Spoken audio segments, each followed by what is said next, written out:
اور امت اجابت۔ امت دعوت سے مراد وہ لوگ ہوتے ہیں کہ جس کی جانب اس نبی کو، اس پیغمبر کو مبعوث کیا گیا ہو، اور امت اجابت سے مراد وہ لوگ ہوتے ہیں کہ جنہوں نے اس نبی کی غلامی کا پٹا اپنی گردن میں سجا لیا۔ امت دعوت کے اعتبار سے پہلے انبیاء علیہ السلام، کوئی کسی قریہ کا نبی تھا، کوئی کسی بستی کا نبی تھا، کوئی کسی شہر کا نبی تھا، کوئی کسی علاقے کا نبی تھا، بلکہ ایک ایک گھر میں ایک سے زیادہ نبی بھی تھے۔ ایک گھر میں، بستی تو بستی رہی، شہر تو شہر رہا، گلی تو گلی، محلہ تو محلہ رہا، ایک ایک گھر میں ایک سے زیادہ نبی۔ مثلا حضرت سیدنا سلیمان علیہ نبی علیہ السلام بھی اللہ تعالیٰ کے نبی ہیں، اسی گھر میں ان کے والد تھی وقار حضرت داؤد بھی اللہ کے نبی ہیں، حضرت سیدنا زکریا بھی اللہ کے نبی ہیں، ان کے لخت جگر حضرت یحییٰ بھی اللہ تعالیٰ کے نبی، گھر ایک ہے۔ اسی طرح پروردگار عالم جل وعلا کے محبوب حضرت سیدنا ابراہیم علیہ نبی علیہ السلام بھی اللہ تعالیٰ کے نبی ہیں، ان کے لخت جگر حضرت اسحاق بھی اللہ کے نبی ہیں، ان کے بڑے بھائی حضرت اسحاق کے حضرت اسماعیل بھی اللہ کے نبی، ایک گھر ہے۔ وہ فرشتے جو حضرت سیدنا ابراہیم علیہ نبی علیہ السلام کی خدمت فیض دریت میں حضرت اسحاق کی ولادت کی خوشخبری سنانے کے لیے آئے تھے، یہی فرشتے قوم لوط کو تباہ کرنے کے لیے آئے تھے۔ گویا ایک علاقہ میں حضرت سیدنا لوط علیہ السلام کا سکہ چلتا تھا تو دوسرے علاقہ میں حضرت ابراہیم کا کلمہ پڑھا جاتا تھا، ایک ایک وقت میں کئی نبی۔ بلکہ صاحب تفسیر مظہری نے وَيَقْتُلُونَ النَّبِيِّينَ بِغَيْرِ الْحَقِّ کے تحت نقل کیا، میرے قریب نے فرمایا اللہ تعالیٰ ان بدبختوں کو برباد کرے کہ انہوں نے بنی اسرائیلیوں نے ایک وقت میں 300 سے زیادہ نبی کو شہید کیا۔ اللہ تعالیٰ اگر اتنے نبی تھے تو تب ہی شہید کیا گیا۔ موجودہ انجیل حضرت عیسیٰ علیہ نبی علیہ السلام کا واقعہ موجودہ انجیل کے اندر درج ہے کہ حضرت عیسیٰ علیہ السلام تشریف لے جا رہے تھے تو ایک خاتون جس کی بیٹی بیمار تھی حضرت عیسیٰ علیہ السلام کے پیچھے پیچھے آنے لگی اور اس سے پکار کے کہا ہے خداوند یسوع مسیح، یہ انجیل بھی لکھا ہے، میں اس کی عبارت آپ کو سنا رہا ہوں، اے خداوند یسوع مسیح میری بیٹی کو شفا دی جائے، کیونکہ سیدنا عیسیٰ علیہ السلام کو اللہ تعالیٰ نے یہ معجزہ عطا فرمایا تھا کہ دست مقدس کے لمس سے نابیناؤں کو بھی بینا فرما دیتے تھے۔ قرآن کی گواہی دیتا ہے کہ کوڑیوں کو شفا یاب فرما دیتے ہیں نا، میں مادرزاد کوڑی کو بھی ٹھیک کر دیتا ہوں، مادرزاد اندھے کو بھی ٹھیک کر دیتا ہوں۔ رب کائنات نے آپ کو یہ معجزہ عطا فرمایا تھا۔ تو اس عورت کی بیٹی بیمار تھی، اس نے چلا کر کہا اے خداوند یسوع مسیح میری بیٹی کو شفا دے جا۔ حضرت عیسیٰ علیہ السلام کے ساتھ ان کے حواری، ان کی عقیدت ان کے صحابہ تھے۔ حضرت عیسیٰ علیہ السلام اس عورت کی کوئی پرواہ نہ کی، وہ عورت چیختی چلاتی ہوئی دوڑی آ رہی تھی اور بار بار یہ جملے کہہ رہی تھی کہ اللہ کے نام پر میری بیٹی کو شفا دے جا۔ حضرت عیسیٰ علیہ السلام نے اس کی بات سننے سے انکار کر دیا۔ جو آپ کے ساتھ جو آپ کے صحابہ تھے، جو آپ کے حواری تھے، تو انہوں نے عرض کیا اے خداوند یہ بیچاری اس طرح رو رہی ہے، بلک رہی ہے، اس کی بیٹی کو شفا دے دے۔ تو آپ نے ڈانٹ کر ان کو فرمایا کیا میں موتیوں کو خنزیر کے آگے ڈال دوں؟ میں صرف بنی اسرائیل کی کوئی بھی بھیڑوں کی جانب بھیجے گیا ہوں، اس کے سوا کسی اور کے پاس نہیں۔ یہ موجودہ انجیل میں لکھا ہے کہ عیسیٰ کہتے ہیں میں صرف بنی اسرائیل کی کوئی بھیڑوں کے پاس بھیج گیا ہوں، بنی اسرائیل کے سوا کسی اور کی جانب میں بھیجا نہیں گیا ہوں۔ تو جب اس عورت نے تھوڑی سی زیادہ ضد کی تو آپ کو آپ کے حواریوں نے، آپ کے عقیدت مندوں نے، صحابہ نے عرض کیا کوئی بات نہیں، اس کو شفا دے دو۔ تو کہہ لگے کیا میں بچوں کے منہ سے روٹی کا ٹکڑا چھین کر کتوں کے آگے ڈال دوں؟ تو اس عورت نے کہا کہ اے خداوند یسوع مسیح، بہت مرتبہ ایسے ہوتا ہے کہ بچے جب کھانا کھاتے ہیں تو دسترخوان پر کچھ ریزے گر جاتے ہیں، وہ کتوں کے آگے ڈال دیے جاتے ہیں، اسی طرح میری بیٹی کو شفا دے دی۔ مگر عیسیٰ علیہ السلام نے انکار کر دیا، انہیں بتایا میں صرف بنی اسرائیل کی جانب بھیجا گیا ہوں، کوئی نبی بنی اسرائیل کی جانب آیا، کوئی کسی قریہ کی جانب آیا، کوئی کسی بستی کی جانب آیا، کوئی کسی شہر کی جانب آیا، کوئی کسی محلے کی جانب آیا، لیکن جب باری میرے نبی کی فرماتے اور صرف تو الی الخلق کافہ، رب کائنات نے مجھے ساری مخلوق پر رسول بنا دیا۔ تکبیر، اللہ اکبر۔ گویا میرے نبی پوری کائنات کے نبی ہیں، وہ ہمارے بھی کیا بلا ہمارے بھی حجر و شجر کے بھی نبی ہے، سورج کے بھی نبی ہے، اللہ کے بھی نبی بڑی بات ہے۔ ہمارے بھی نبی ہیں اور اللہ کے بھی نبی ہمارے نبی اس اعتبار سے کہ ہمارے پاس نبی بن کے آئے، اللہ کس بات سے کہ اللہ نے ان کو بنا کے بھیجا، سبحان اللہ، اللہ نے ان کو بھیجا، رسول بنا کے بھیجا اور ہمارے پاس بن کے آئے، وہ پوری کائنات کے نبی ہیں۔ بلکہ شاید آپ کے لیے یہ بات دلچسپی کے سوا کچھ نہ ہو، آپ کے لیے باعث دلچسپی ہو، موت اور زندگی میرا اللہ ارشاد فرماتا ہے الذی خلق الموت والحیات لیبلوکم ایکم احسن عملا۔ خلاق کائنات وہ ذات بابرکات ہے جس نے الذی خلق الموت، جس نے تخلیق فرمایا موت کو، والحیات اور زندگی کو، موت پہلے ہے زندگی بعد میں ہے، الذی خلق الموت جس نے تخلیق فرمایا موت کو، والحیات اور تخلیق فرمایا زندگی کو، لیبلوکم ایکم احسن عملا، تاکہ تم کو آزمائش کے مراحل سے گزارا جائے کہ کون کون ہے جو نیک عمل کرتا ہے۔ میں نے یہاں بات کیسے تلاوت کی کہ آپ کو احساس دلاؤں، موت بھی مخلوق ہے، زندگی بھی مخلوق ہے۔ کیا پتا میں نے عرض کیا کہ موت بھی مخلوق ہے، زندگی بھی مخلوق ہے۔ میرے نبی فرماتے میرے رب نے مجھے ساری مخلوق کا نبی بنا دیا، پھر موت بھی میرے نبی کی امتی ہے اور زندگی بھی میرے نبی کی امتی ہے، پھر امتی نبی پر مسلط نہیں ہوا کرتا، نبی کی غلامی میں حاضری دیا کرتا۔ اس لیے ہمارا عقیدہ ہے کہ موت حاضر ہوئی ہے، مسلط نہیں ہوئی ہے۔ موت میرے نبی پر مسلط ہے نہیں ہوئی ہے، موت حاضر ہوئی ہے، بار کہتے بے کسبہ میں حاضری دی ہے، میرے نبی نے اس کی حاضری کو قبول فرمایا ہے۔ میں کہہ رہا تھا بحمد اللہ تعالیٰ میرے نبی امت دعوت کے اعتبار سے سارے کے سارے انسان کیا حجر و شجر، ساری کی ساری مخلوق جس پر لفظ مخلوق صادق آتا ہے، وہ سارے میرے نبی کی امت دعوت میں شامل ہیں، مگر امت یا دعوت ان کو کہا جاتا ہے جس طرح قبل عرض کر چکا ہوں، جنہوں نے رسول رحمت کے دامن کرم میں بنا لی۔ میرے نبی کا کلمہ طیبہ پڑھ لیے، اس اللہ کا احسان مانیے جس خالق نے، جس مالک نے، جس ہدایت حقیقی نے ہم ناچیز و حقیر بندوں کو اس عظیم ترین منصب اور مرتبہ کے لیے چن لیا۔ وہ خود ہی شاہ فرماتا ہے واللہ یہدی من یشاء الی صراط مستقیم، اور اللہ تعالیٰ ہدایت دیتا ہے کس کو بنا؟ من یشاء، جس کو وہ چاہتا ہے، کیا بنا؟ جس کو وہ، آپ بھی کسی کو چاہتے ہوں گے، اگر بیٹے ہیں تو ماں باپ کو چاہتے ہوں گے، والدین ہیں تو اولاد کو چاہتے ہوں گے، بھائی ہیں تو بھائی کو چاہتے ہوں گے، دوست ہیں تو دوست کو چاہتے ہوں گے۔ اللہ تیرا کتنا کرم ہے، تو نے ہمیں چاہا اور محبوب مکرم کی محبت عطا کی۔ اس کا کرم، اس کی کتنی عنایت ہے، اس کی کتنی رحمت ہے۔ اگر یہ ایمان کی دولت عقل فہم و شعور کے بل بوتے پہ آنا ہوتی تو بہت بڑے جو پی ایچ ڈی ڈاکٹر اور سائنسدان ہیں، بہت بڑے بڑے جو موجر ہیں، وہ ضرور ایمان والے ہوتے، اور حل چلانے والا معمولی شخص کبھی بھی ایمان والا نہ ہوتا۔ مولا کہ تیرا کرم ہے کہ تو نے ہم ناچیز و حکیم ہم تو کوئی ایمان کی دولت عطا فرمائی، ہمیں عقل سلیم کی دولت سے تو نے باہر فرمایا، یہ تیری عطا ہے، یہ تیرا کرم ہے۔ یاد رکھیے محض عقل اللہ تعالیٰ جل وعلا، جو عقل محض ہے نا، یہ پروردگار عالم نے سارے جانداروں کو عطا فرما رکھی، اور اسے حقیقتاً عقل کہا نہیں جاتا، حقیقتاً اسے عقل کہا نہیں جاتا۔ جو عقل مطلق ہے پروردگار عالم نے سب کو عطا فرما رکھی ہے۔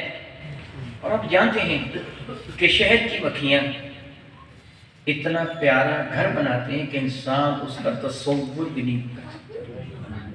میں تسلیم کرتا ہوں کہ اب ہمیں عمرہ بھی بیٹھے ہیں، ان کے گھر میں کئی کمرے ہوں گے، ہر بچے کے لیے الگ الگ کمرہ یہ شہد کی مکھیوں کی خصوصیت ہے، وہ جتنے بچوں کو جنم دیتی ہیں، انڈے دیتی ہیں، اتنے وہ کمرے الگ الگ بناتی ہیں۔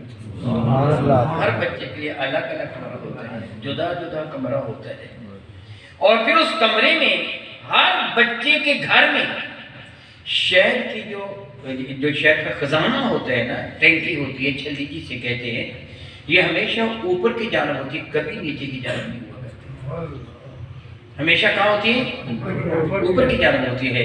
جس کو چھوٹا شہد آپ کہتے ہیں اس کے بالکل شاخ کے اوپر ہوتی ہے، بڑے شہد کے اوپر نہیں، نیچے مگر اوپر کی جانب ہوتی ہے، اور پستی کی جانب چھتا ہوتا ہے۔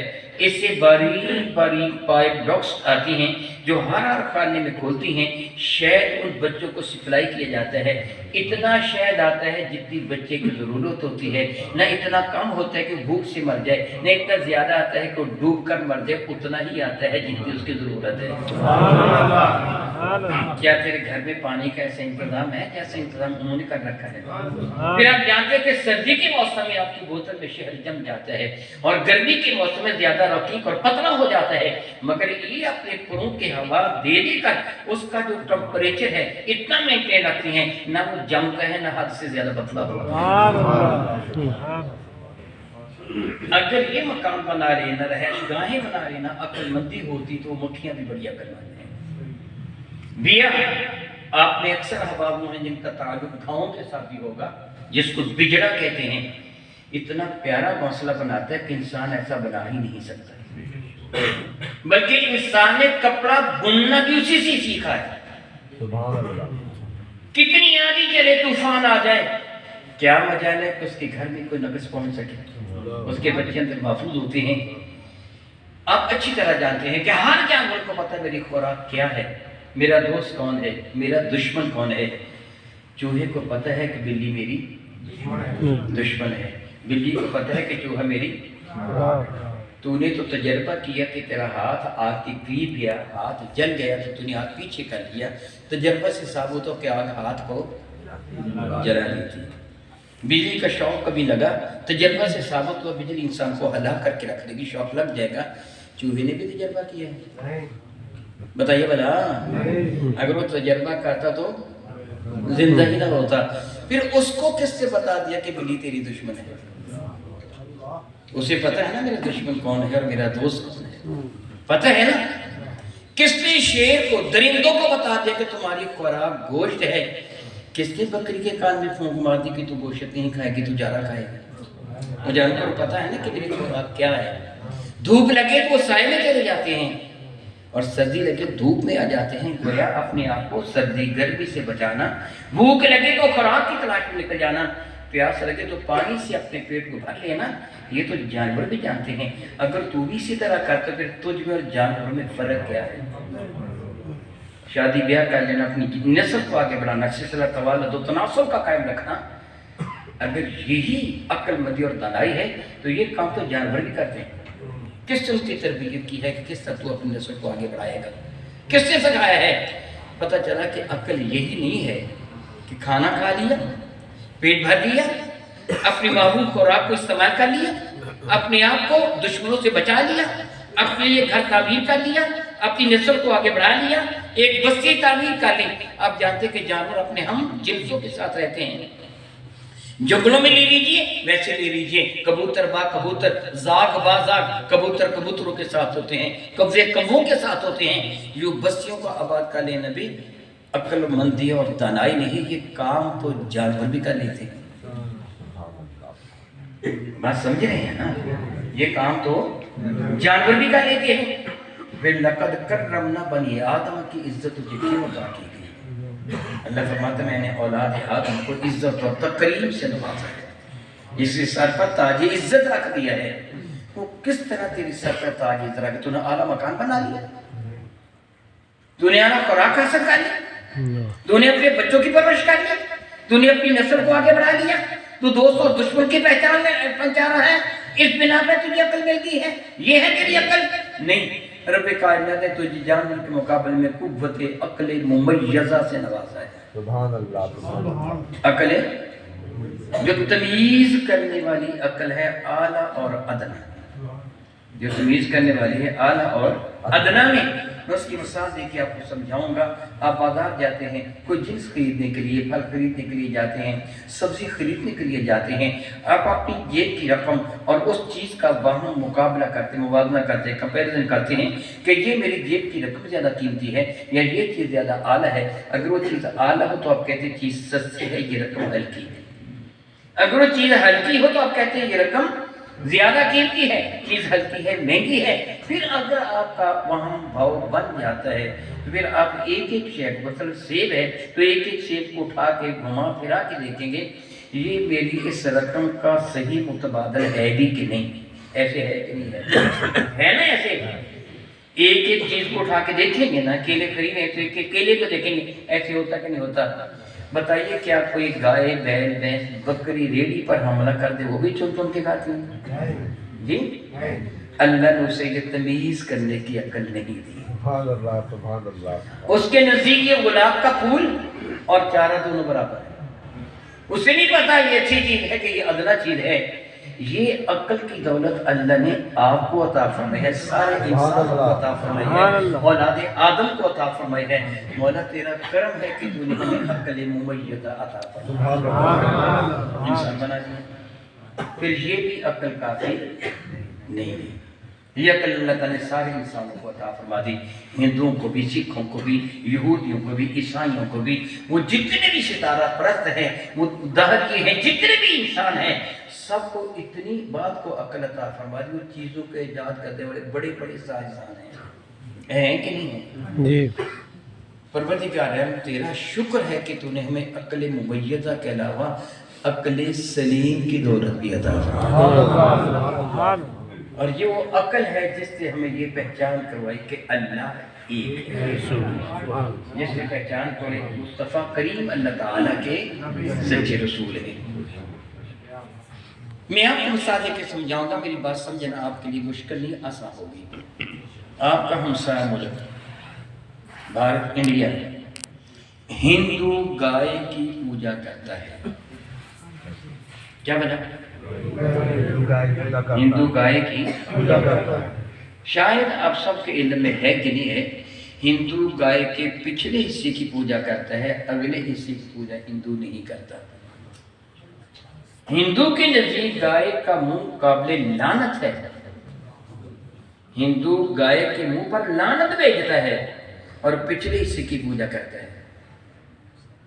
اس کا سبب کیا ہے؟ یہ لمبی چوڑی بات ہے. بحمد اللہ تعالیٰ ہر سال جو میں تعلیم قرآن کورس کرواتا ہوں, اس پہ جب میں تقابل ادیان کے موضوع پہ چیپٹر پڑھاتا ہوں, وہ باب پورا پڑھاتا ہوں, اس پہ تفصیل کے ساتھ بتاتا ہوں کہ ہندو کیوں منہ پہ لعنت بھیجتا ہے. پچھلے حصے کی گاؤ موتر اس کے نزدیک باعث شفا ہے, گائے کا گوبر وہ پاک کرنے والا ہے. وہ دونوں چیزوں کو بڑا ہی متبرک سمجھتا ہے, مگر اس کی منہ پہ لعنت بھیجتا ہے. عجب رب ہے کہ آدھا لعنتی ہے, آدھا قابل عمل ہے. بات سمجھ رہے ہو کہ نہیں؟ اور پھر اس کا جو معبود ہے, معبود باطل, گائے مرتی ہے کہ نہیں؟ ہندو اپنے ہاتھوں سے اس کو مٹی میں دفن کرتا ہے کہ نہیں؟ باہر پڑی رہے کیڑے نظر آتے ہیں کہ نہیں؟ بتاؤ پھر کیڑے کس پہ پڑ گئے؟ جھوٹے گدا. ہندو کے معبود میں یہی ہوا نا, اس نے دفن اپنے ہاتھوں سے کس کو کیا؟ اپنے معبود کو. اتنی بھی عقل نہیں کہ جس پہ کیڑے پڑ جائے وہ معبود نہیں ہوا کرتا, جس کو مٹی میں دفن کر دیا وہ معبود نہیں ہوا کرتا. جا بجا بت بنا کے رکھے ہوئے,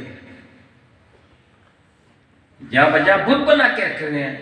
چائنا میں دکانوں پر بدھ کا مجسمہ جا بجا رکھا ہوا ہے, اور وہ سمجھتے ہیں کہ یہ ہمارا معبود ہے اور اس کی وجہ سے ہماری دکان میں برکت آئے.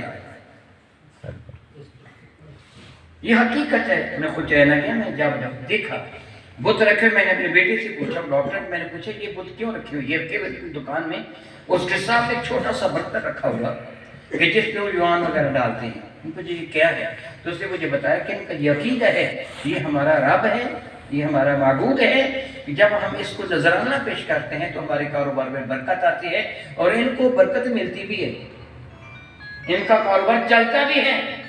مگر ایک بات ہے، جب وہ دکاندار کی دکان زیادہ چلتی ہے، پہلے چھوٹا سا بدھا کا وہ مجسمہ رکھا ہوتا ہے، پھر اس کو اٹھا کے وہ ٹوکری میں گندی میں پھینک دیتا ہے، وہاں بڑا بت لا کے رکھ لیتا ہے۔ عقل کے اندھے وہ پہلے رب تھا تو اس کو ٹوکری میں کیوں پھینکا؟ سمجھ نہیں، بت گر کے ٹوٹ گیا، اس کا سر ٹوٹ گیا، اس کی گردن ٹوٹ گئی، ہاتھ پاؤں ٹوٹ گئے، اس کو اٹھا کر ردی کی ٹوکری میں پھینک دیا، کوڑے کرکٹ کے ڈھیر پر پھینک دیا، نیا وہاں لا کے رکھ دیا۔ عقل کے اندر اگر وہ رب تھا تو اس کو ٹوکری میں کیوں پھینکا؟ کوڑا کرکٹ میں کیوں پھینکا؟ اگر رب نہیں تھا تو آج تک اس کو پوجا کیوں ہے؟ عقل میں بات آتی ہے کہ نہیں؟ شکر ادا کرو، یہ عقل اللہ نے تم کو دی ہے، ان کو نہیں دی۔ یہ عقل اللہ نے تم کو دی ہے، ان کو نہیں دی ہے۔ یہ وہ چیز ہے نا، فرماتا لقد من اللہ علی المؤمنین، میں نے تو ایمان والوں پر احسان ہی بڑا کر دیا۔ سبحان اللہ۔ یہ عقل سلیم کی دولت بھی عطا فرما دی ہے۔ الحمدللہ تعالیٰ ثم الحمدللہ تعالیٰ، اللہ تعالیٰ جل وعلا کے احسان و کرم ہے کہ رب کائنات ہمیں عقل سلیم کی دولت عطا فرمائی اور اپنے محبوب مکرم کی غلامی کا پٹا ہمیں نصیب فرمایا، اور ان کے صدقہ سے ہمارے لیے بخشش کے بہانے بنا دیے۔ نبی کے صدقہ سے ہمارے لیے بخشش کے بہانے بنا دیے۔ من جملہ ان انعامات کے جو رب کائنات نے ہم ناچیز و حقیر بندوں پر ارزانی فرمائے، من جملہ ان انعامات کے ایک وہ بہت بڑی نعمت رمضان مبارک کی شکل میں ابھی تشریف لا رہی ہے۔ الحمدللہ تعالیٰ الحمدللہ تعالیٰ۔ ویسے تو میرے کلمہ کے صدقہ سے میں اللہ کی عزت کی قسم اٹھا کے جملہ کہہ رہا ہوں، اللہ کا اتنا کرم ہے، اتنا کرم ہے، اتنا کرم ہے کہ اگر آپ الٹے لٹک کر بھی اپنے رب کا شکر ادا کریں تو حق کے شکر ادا نہیں کر سکتے۔ وہ یہ صحیح مسلم ہے، صحیح مسلم کی حدیث کی بات کا حضرت سیدنا ابو مالک اشعری رضی اللہ تعالیٰ نے اس حدیث کی بات کا راوی ہے کہ میرے قریب نے فرمایا سبحان اللہ تملأ المیزان۔ اگر کوئی آدمی محبت کے ساتھ، عقیدت کے ساتھ، یقین کے ساتھ بہت بڑی باتیں صرف لفظ سبحان اللہ کہہ دیتا ہے تو اللہ تعالیٰ کے محبوب فرماتے ہیں میزان عدل کا ایک پلڑا نیکیوں سے بھر جاتا ہے۔ سبحان اللہ تملأ المیزان، سبحان اللہ کہنے سے ایک پلڑا نیکیوں کا بھر جاتا ہے۔ دوسری حدیث سے بات کرتے ہیں کہ یہ پلڑا بڑا کتنا، اس کی کیپیسٹی کتنی ہے، کتنی چیزیں سسوا جاتی ہیں۔